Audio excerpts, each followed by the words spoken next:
Avec votre chroniqueuse Gabrielle Cluzel, vos invités aussi, chère Christine, Général Bruno Clermont et Franck Tapiro. Franck Tapiro, bonjour. Votre tweet a beaucoup fait parler. Vous avez interpellé directement le chef de l'État avec cette question: comment être à ce point à côté de l'histoire? Pourquoi? Alors, vous savez, il y a ceux qui écrivent l'histoire, ceux qui lisent l'histoire et ceux qui sont privés de livres. Et je pense que depuis trop longtemps maintenant, la France est privée de livres d'histoire. On est à côté de ce qui est en train de se passer. Et tout ça pour, je veux dire, des postures ou des humeurs. On sent que la France est loin de son ADN, qui a toujours été, c'est pour l'oublier, que la langue internationale, c'est le français. La langue de la diplomatie internationale, c'est le français. La France a toujours joué un rôle formidable dans l'histoire de l'humanité. Depuis des années et des années, on sent que la France, malheureusement, est à côté de ce qui est en train de se passer. Pourquoi? Prenons ce que vous disiez tout à l'heure sur le Hezbollah. Oui. Le Hezbollah, bien entendu, on parle de son côté politique, mais arrêtons. Il faut juste dire que le Hezbollah, à part d'être un mouvement terroriste, c'est d'abord un mouvement de preneurs d'otages, comme l'Iran, comme le Hamas. Ce sont des preneurs d'otages de population. Depuis 40 ans, le Hezbollah prend la population libanaise en otage, le Hamas prend les Palestiniens en otage, et l'Iran a pris depuis 1979 la population iranienne en otage. Donc on ne peut pas négocier avec ces gens-là. On le voit très bien. On a négocié depuis des années. Qu'est-ce qu'on a perdu? Du temps et beaucoup d'argent, des milliards de dollars qui ont été donnés aux Iraniens pour développer soi-disant leur nucléaire civil. Enfin, on en rigole encore aujourd'hui. Donc, quand on regarde, alors qu'on a été comme les premiers à le dire depuis des années, arrêtons de perdre notre temps. A-t-on négocié avec les nazis en 1945? Je pose la question. Dieu merci, non. Et c'est comme ça, dans l'histoire, il faut savoir assumer ses responsabilités. Et je pense qu'aujourd'hui, on est à côté de nos responsabilités. À côté de nos responsabilités. Qu'est-ce que vous répondez à quelqu'un qui a été très important en 2003 dans la guerre en Irak, Dominique de Villepin, qui dit aujourd'hui dans Libération que cette guerre, elle est illégale, elle est illégitime, elle est inefficace, elle est dangereuse?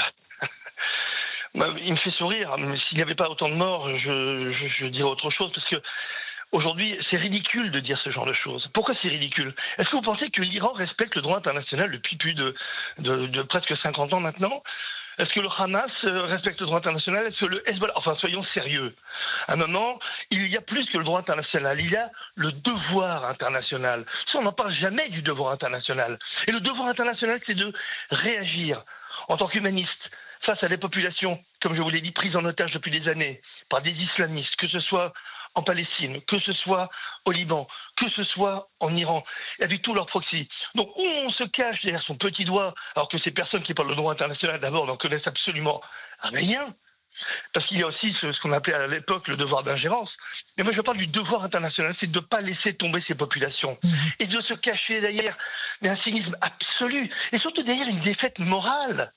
Encore une fois, peut-on supporter ce qui s'est passé depuis quelques semaines maintenant en Iran?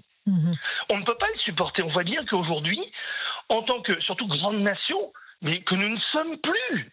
Regardez, la France n'est même plus concernée. Emmanuel Macron n'était pas au courant de cette attaque il y a quelques jours. C'est extrêmement grave.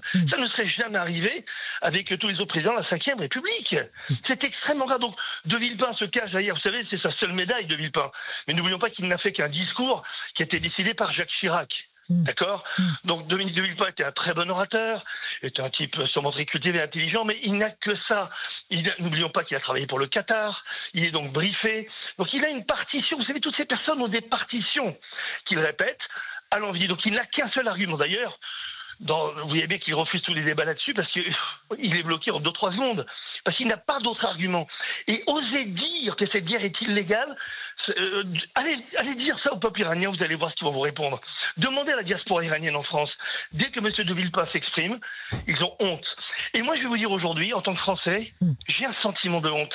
Parce que pour moi, la France, c'est pas ça. La France, c'est le courage. La France, c'est justement cette dignité, cet humanisme qui va faire que nous allons aider ces populations, bien entendu, en pensant à nos valeurs, les valeurs de la République, les valeurs de cette démocratie magnifique que nous sommes. Mais aujourd'hui, nous sommes ridicules, il faut oser le dire. Parce que la force aussi d'une grande nation comme la nôtre, c'est de reconnaître nos erreurs. Oui, nous sommes ridicules aujourd'hui, oui, nous sommes à côté de notre ADN, nous sommes à côté de nos valeurs. Moi, en tant que Français, j'ai honte et j'espère qu'il y aura un sursaut, une réaction. Voilà pourquoi je me permis de parler directement à Emmanuel Macron, dont vous savez, j'ai le soutien de la première heure depuis janvier 2016. J'assume, mais j'assume aussi aujourd'hui que je ne le comprends plus. Je crois que personne ne le comprend. Et donc, il est temps qu'il nous réponde et surtout qu'il change. Merci beaucoup, Franck Tapero, pour ce Cri du cœur en direct sur Europe 1. Merci à vous, Christine. Où vous dites, Franck Tapero, qui dit qu'on a un devoir international, qu'il a honte que la France ait le courage et que nous devons effectivement hausser un peu le ton. Général Bruno Clermont, est-ce que vous êtes en phase avec ce que dit Franck Tapero, que la France a aussi un devoir international, que la France devra avoir honte, qu'elle manque de courage aujourd'hui dans un conflit tel que celui-là? Est-ce que la France devrait s'engager un peu plus ou bien rester en retrait? Alors pour l'instant, on n'a pas d'informations sur l'engagement de la France, si ce n'est, vous l'avez évoqué, le fait que des Rafales auraient participé à des missions défensives. Moi, je n'ai pas la confirmation officielle d'une information qui est extrêmement probable, parce que nous sommes, dans tous les cas, malgré nous, en quelque sorte, engagés dans ce conflit pour deux raisons. La première raison, c'est que nous sommes le pays qui a le plus de bases militaires après les États-Unis dans la région. Donc ces bases militaires sont attaquées, donc notre devoir, c'est de les défendre. La deuxième raison, c'est que nous avons des accords de défense avec des pays importants, en particulier les Émirats, qui est un pays pivot pour la France. Et si les Émirats arabes unis nous demandent de participer à leur défense, on le fera.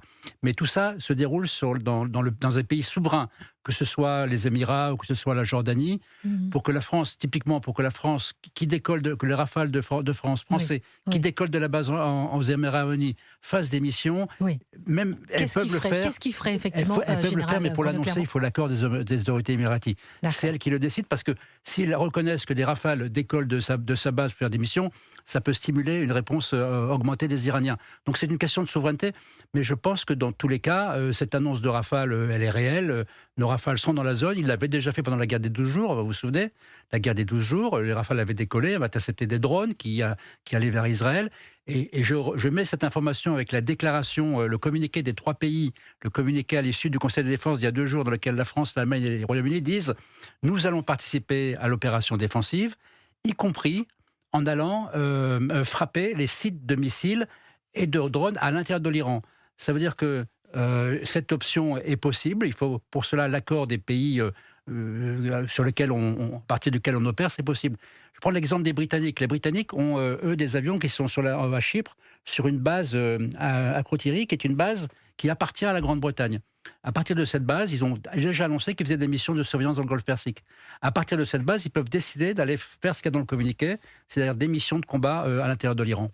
Général Bruno Clermont, vous êtes en direct avec nous sur Europe 1. Merci beaucoup d'être là. On marque une pause, on revient dans un instant avec beaucoup de questions qu'on va se poser avec vous, cher général. Téhéran met en garde les pays européens contre toute implication. Ce matin, qu'est-ce que ça veut dire? Est-ce que ça, c'est une phrase qui peut tétaniser l'Europe, qui peut tétaniser la France? Est-ce que la France peut effectivement, au contraire, peut-être saisir répondre peut-être à Téhéran? Est-ce que le fait que les pays du Golfe aient été frappés, est-ce que ça veut dire qu'ils vont eux aussi entrer en guerre? Qu'est-ce qui ferait que les pays du Golfe peuvent entrer en guerre? Ce sont des questions qu'on va se poser juste après la pause, après le journal d'Europe 1. On marque une pause, on revient avec beaucoup de questions sur l'état de la guerre et puis combien de temps elle peut durer. Et puis aussi le but, et puis aussi les influenceurs. J'ai aussi une question sur les influenceurs.